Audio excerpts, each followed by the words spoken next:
Boa noite, povo querido da Paróquia São Luís de Iomerê. Boa noite a todos os que nos acompanham pelo Facebook. Na semana passada, nós começamos a recordar as nossas memórias de fé. A vida se faz história, as histórias trazem vida, tocam na alma, sopram na mente e no coração a brisa suave que nos mergulha no tempo e nos transporta para os fatos e os acontecimentos que nos sustentam hoje. Semana passada nós ouvimos relatos da devoção a Nossa Senhora de Caravaggio. Nos idos de 1432, Maria se manifestou a Joaneta, uma mulher simples, sofrida. A mãe de Jesus aparece trazendo uma mensagem de proteção, paz e esperança, não apenas para aquela mulher que sofria violência doméstica, mas para todo o povo do país, que sofria violência social e política. Brigas, divisões, turbulências, situações do passado e do presente, mas que sempre podem ser superadas e também podem ser evitadas. Para isso, precisamos atender o que Maria nos diz nas bodas de Caná: fazei tudo o que ele vos disser. E Jesus nos diz muitas coisas. Nós não ouvimos tudo de uma vez, não conseguimos também praticar tudo de uma vez. O importante é não deixar de ouvir e praticar um pouco por dia. É o que nós fazemos nas nossas orações pessoais, nas nossas orações em família, nas nossas liturgias, nas nossas celebrações, enquanto igreja doméstica e igreja paroquial.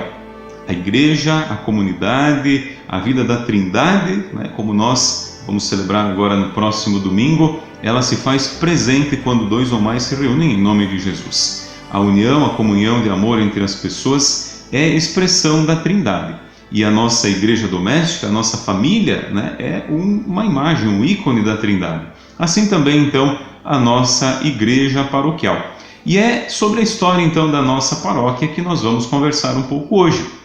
Hoje nós vamos conhecer um pouquinho mais sobre as origens da nossa paróquia. A nossa paróquia nasceu também num dia de Nossa Senhora, dia de Nossa Senhora de Lourdes, 11 de fevereiro. 11 de fevereiro de 1935, quando foi então criada oficialmente a nossa paróquia. A aparição em Lourdes, que é um outro capítulo, vamos contar essa história mais adiante, também está ligada com o dogma da Imaculada Conceição. 4 anos depois da proclamação do dogma da Imaculada Conceição, Maria então aparece em Lourdes como que para confirmar aquilo que a Igreja tinha reconhecido e declarado com o dogma. Mas hoje então o nosso objetivo, a nossa conversa é sobre as histórias, sobre as origens da nossa paróquia. E nós vamos conversar então com o Padre Carlos, ele que dispensa maiores apresentações, não apenas porque tem uma idade longa, 93 anos, 93 anos de muito vigor, de muita lucidez, de muita vida, mas também porque ele é apaixonado por histórias. O Padre Carlos gosta muito de histórias e vai contar então para nós um pouco da história, das origens da nossa paróquia.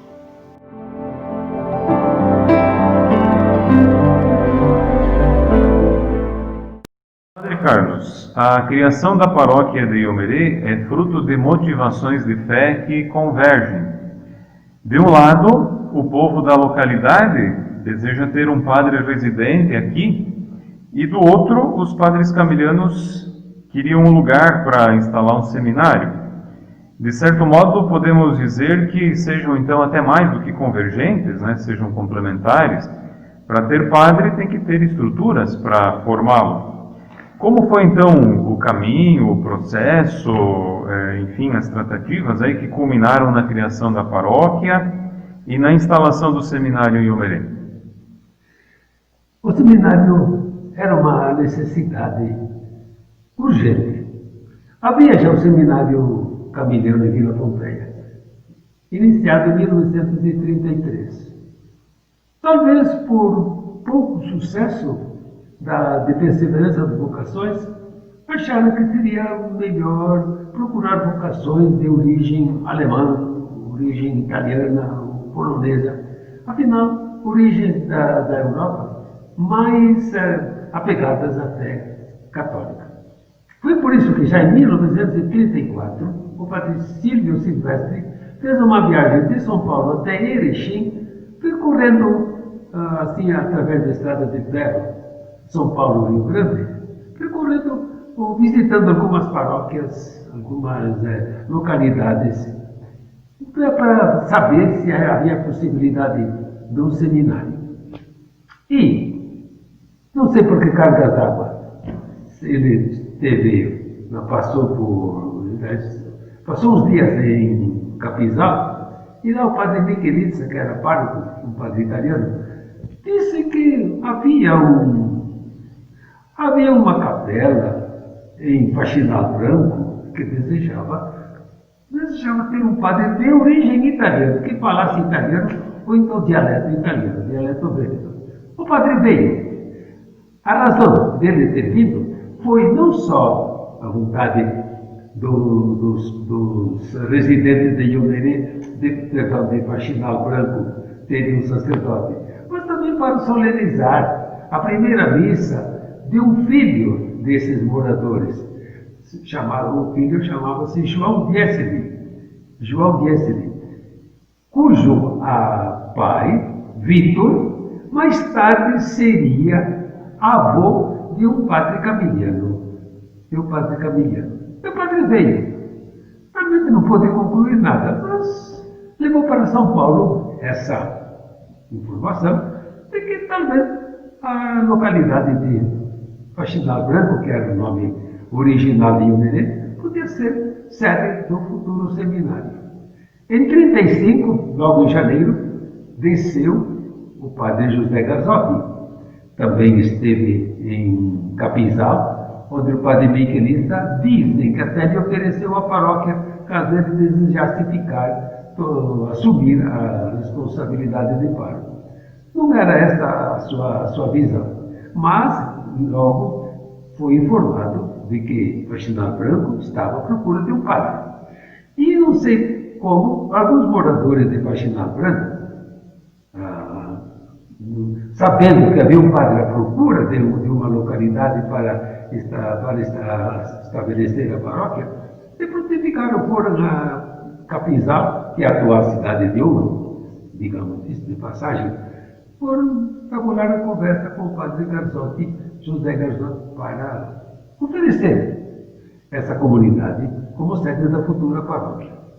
O padre veio, se agradou muito do lugar, pequenino, quando muito duas uma cruzada com a outra, mas uma localidade amena, bonita, alegre, um pessoal muito disposto, uma terra muito rica, uma terra muito abundante, mas deixou dito claro, só aceitaria a paróquia, assumir a paróquia, se fosse fundada, com a condição de eles obterem a autorização do senhor bispo de Lages e, ao mesmo tempo, de eles se responsabilizarem pela construção de um pequeno seminário de uns 25 alunos. A turma, sem mais nem menos, não pode deixar por nossa conta, padre.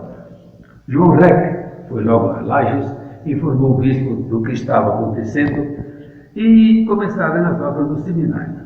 Tudo foi tão rápido que já no dia 11 de fevereiro de 1935, o príncipe de Lages, Dom Daniel Henrique Austin, da Ordem dos Franciscanos, em visita pastoral em Cruzeiro do Sul, que é a atual Joaçaba, assinou o decreto de ereção da capela de São Luís Gonzaga de Faxinal Branco em paróquia, entregando aos padres camilianos. Houve um acordo entre a diocese e o provincial da ordem, tudo se acertou, e daquela data em diante os padres assumiram essa responsabilidade.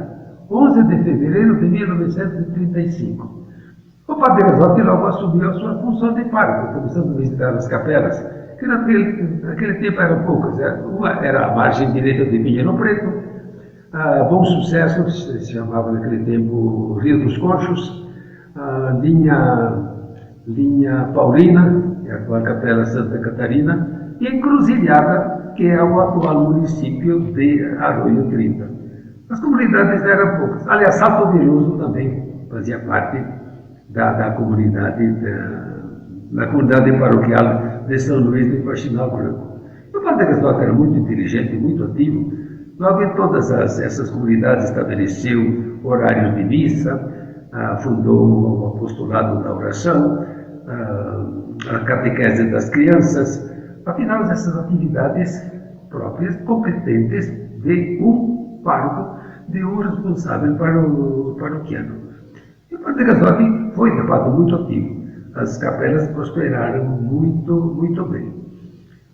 A construção do seminário foi progredindo, tanto que no dia 25 de fevereiro de 1936 entraram os 6 primeiros alunos do seminário. João Martelo, Severino Ravanelli, Ângelo Pigato, meu irmão,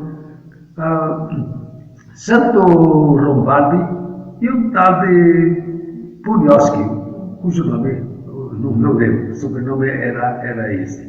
Os 6 primeiros alunos do seminário, que depois, com o tempo, foi ampliando e crescendo. Não? Assim foi a origem, em poucas palavras, da comunidade. A igreja era uma igreja muito bonitinha, a capela era bonita, pintada a óleo. Eu lembro que na escada que levava ao coro havia Schneider, pintor, Perdizes, 1929, data em que foi pintada a igreja. Era bonita, era pequena, nem a metade da atual, mas muito acolhedora, muito simpática, digamos assim, a capela, a matriz canônica. Era então uma igreja de madeira menor, metade do que a de hoje. Não é menor, com toda certeza não chegava a ser a metade. Não, chegava à metade, quando muito assim. Mas para o número de povo também era já o bastante, era já suficiente. Costumava ficar lotada a igreja? Lotava, sim. Lotava a igreja. Lotava. A igreja, o pessoal vinha a cavalo da distância que era o automóvel naquele tempo. Eu lembro dos homens que vinham de bota e com esporas, e as esporas corriam sobre o assoalho, fazendo um barulho medonho, não? Esporas porque os cavalos precisavam de esporas, não? Mas a igreja era muito frequentada. 2 missas, a primeira às 7 horas, no domingo, né? A segunda às 9 horas. A prédica era em italiano, porque a turma compreendia português, mas entendia melhor o italiano, e mais do que o italiano, entendia melhor o dialeto vêneto, que era o dialeto de toda a comunidade aqui. Na capela se instalou o apostolado da oração, na igreja, na matriz, e aí a cruzada eucarística. Uma liturgia de adoração ao Santíssimo, todas as sextas-feiras, primeiras sextas-feiras de cada mês. Além depois de outras funções, a bênção dos paizinhos, dia de Santo Antônio, a bênção das gargantas no dia de São Roque, e outras funções religiosas de menor peso. Muito bem, então, quer dizer que naquele início, né, que o senhor conheceu bem de perto, porque o senhor está aqui em Omerê, ultimamente, como vigário paroquial, há mais de 16 anos, nessa última vez, o senhor já esteve... Vim para cá a segunda vez em 1904, né? 94. 94. 2004, né? 2004, sim. Certo. Porém, a primeira vez que o senhor pisou aqui, então, foi lá em 1936, no ano que o seminário começou a funcionar. Né? Então, o seminário começou em fevereiro e eu entrei em novembro. Em novembro de 36. O ano seguinte da criação da paróquia. Da paróquia. E aí, então, o senhor conhecia não só a igreja enquanto construção ali, que o senhor já descreveu, né? Uma igreja pequena, mas muito bonita, acolhedora, bastante frequentada, e o senhor, então, também acompanhou um pouco da expectativa positiva que o povo tinha, né? O povo e os padres tinham. O povo se entusiasmou. E eu lembro deles, tinha muita simpatia pelo seminário, dos seminaristas. Eles chamavam seminaristas filhos dos padres, não debuxador. Porque era menino do seminário, nós somos filhos dos padres que estão lá. E nos tratavam assim, muito bons, muito generosos conosco, muito amigos, muito dedicados, não? E muito respeitosos também. E também o povo se apegou muito, porque havia o irmão Antônio Guzetti, o qual, como enfermeiro, sabia muito bem atender a problemática de saúde daqui. Essas doenças próprias de lugares pouco assistidos. E o irmão Antônio Guzetti recebia bons medicamentos, boas amostras de São Paulo e distribuía gratuitamente assim. Tanto que digamos, o grupo de médicos, que não saberia como denominá-lo, de Videira, sabendo que ele dava atendimento a esse povo, não lhe fez a menor oposição. Sabia que ele era muito consciencioso, conhecia seus limites, sabia o que fazia, então jamais o irmão Antônio Guzetti foi perturbado de estar exercendo, digamos, medicina, extrapolando suas limitações de enfermeiro. E é toda liberdade porque o Conselho Médico de Videira estava ao par da sua grande responsabilidade e bom senso nessa sua atividade de atendimento aos pacientes. Então a frequência aqui à Casa Canônica era muito grande porque a problemática do interior sem assistência médica, todo mundo pode saber o que era, principalmente naqueles tempos tão difíceis, longe de qualquer recurso. Bom, imaginem Salto Veloso, a 20 quilômetros de distância de Videira, Encruzilhada, atual Arroio 30. Então, Iomerê, o irmão Antônio dava boa acolhida e dava também bom atendimento responsável a esses que eu procurava. Que bom, muito bem. O senhor também já citou um pouco aí sobre as possibilidades que o povo tinha de cultivar a fé, né, através da participação nas celebrações e em outros grupos. Então, os primeiros grupos que foram criados foi o Apostolado da Oração e a Cruzada Eucarística. Agora, um fato muito interessante e muito importante é a chegada das irmãs. Em 1937, em fevereiro, chegaram as primeiras 5 irmãs, que também foram o braço direito da paróquia. Elas se instalaram onde está instalado hoje o restaurante Volpato. Era a residência do delegado de polícia, Delfino dos Santos. A casa estava ocupada e ele alugou para as irmãs se instalaram lá. E elas também foram de grande apoio no crescimento da fé. Tempos difíceis, não havia, as estradas eram muito pobres, a condução, o automóvel era um cavalo, um burro, elementos excelentes. E as irmãs se adaptaram aqui, se sujeitaram a esse regime de vida, não negando, não recusando, não poupando esforço para o crescimento da paróquia. Assumiram também, depois, a direção do grupo escolar, devidamente formularizado pelo Estado, de modo que, então, além da instrução, elas ministravam boas aulas de orientação, de formação moral, de catequese, de ilustração religiosa para as crianças. Naqueles primeiros tempos, as irmãs foram realmente o braço direito da comunidade.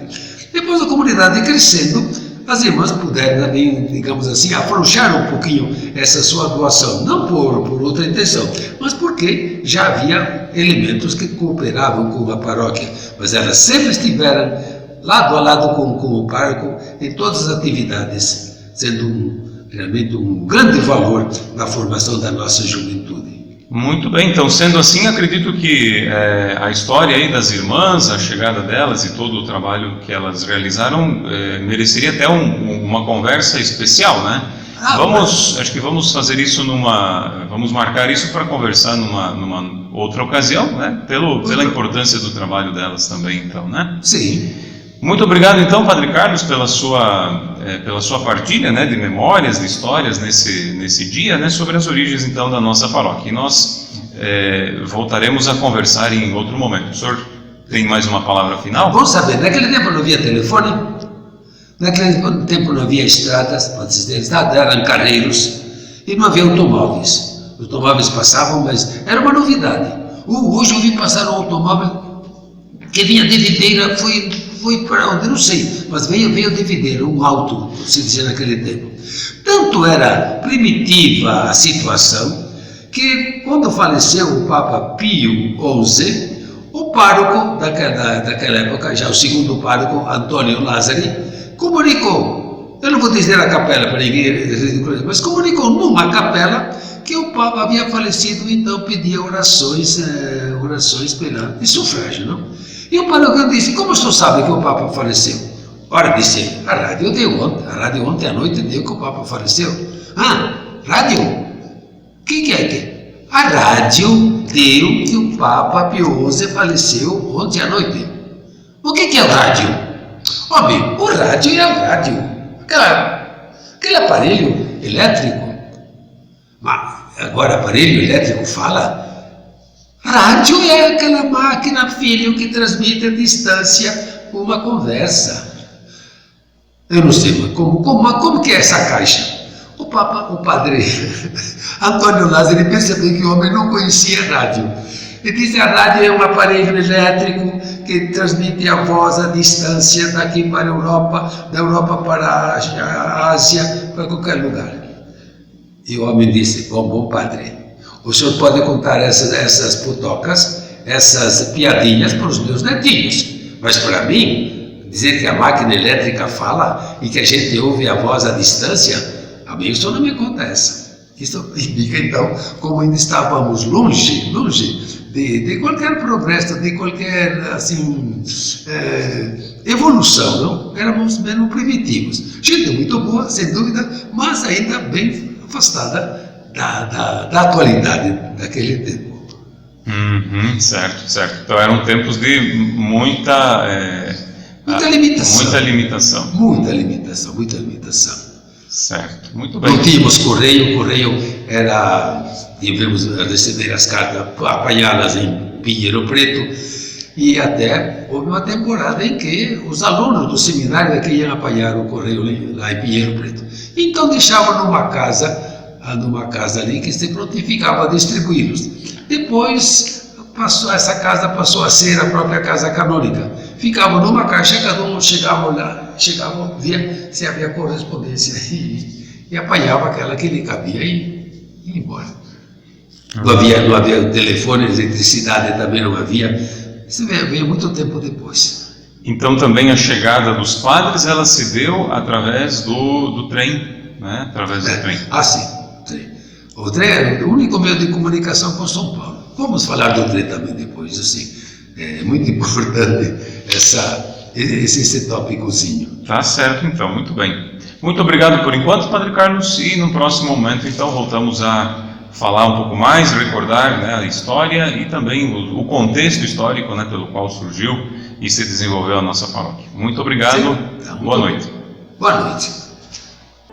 Então, agradecer muito, Padre Carlos, por ter conversado conosco e compartilhado essas bonitas memórias do alvorecer da fé em nossa comunidade. São histórias marcantes que nos alimentam o espírito, arejam a alma, fortificam nossa mente para continuarmos, né, construindo, seguirmos na construção do mundo novo sonhado por Deus e desejado por todos. A paróquia é uma porção do povo de Deus, um conjunto de fiéis, né, um grupo de cristãos que estão reunidos em torno da palavra e do pão. O que nos une é a palavra e o pão, né, a presença de Jesus. E esta união, né, em vida de paróquia, né, é para que nós possamos viver com mais intensidade, então, a caridade e a missão. Reunidos em torno da palavra e do pão, vivemos com mais intensidade a caridade e a missão. A estrutura de paróquia, não apenas a estrutura física, muitas vezes somos levados a pensar, né, na estrutura material, mas há toda uma estrutura humana e espiritual, né, que é proporcionada principalmente então pelo acompanhamento do sacerdote, dos sacerdotes, né, dos padres, do padre ou dos padres que são designados, né, para esse acompanhamento então humano e espiritual. E o Omerê sempre teve a graça, né, de contar com a presença de vários padres. É uma graça muito grande que nós queremos então agradecer neste dia, recordando as origens da nossa paróquia. Temos que ser muito agradecidos, né, a todos os que passaram, foram muitos ao longo de todos esses mais de 80 anos, também aos superiores da Ordem Camiliana, né, que está aqui, que foi quem assumiu a paróquia, né, em 1935 e continua até hoje. Então, que não deixou, né, de atender essa porção do povo de Deus na Diocese de Caçador, em comunhão muito estreita, né, com o bispo diocesano, que é quem anima, né, toda a vida de fé, de caridade, né, de liturgia na Diocese. São Luís é o nosso padroeiro, né? Ele foi escolhido para ser o nosso padroeiro. Oportunamente também vamos conversar sobre essa escolha, mas no dia de hoje, né, ele que é padroeiro então de nossa paróquia, peçamos que ele nos abençoe e nos proteja. Que pela intercessão de São Luís Gonzaga, nosso padroeiro, patrono da juventude, o Senhor renove em nós o vigor da fé, a juventude da fé, e nos abençoe, nos fortaleça e nos faça crescer nas memórias de fé, na construção do reino de Deus, vivendo a fé em todos os instantes e momentos da nossa vida. Em nome do Pai, e do Filho e do Espírito Santo. Amém. Uma boa noite e até a nossa próxima história na semana que vem.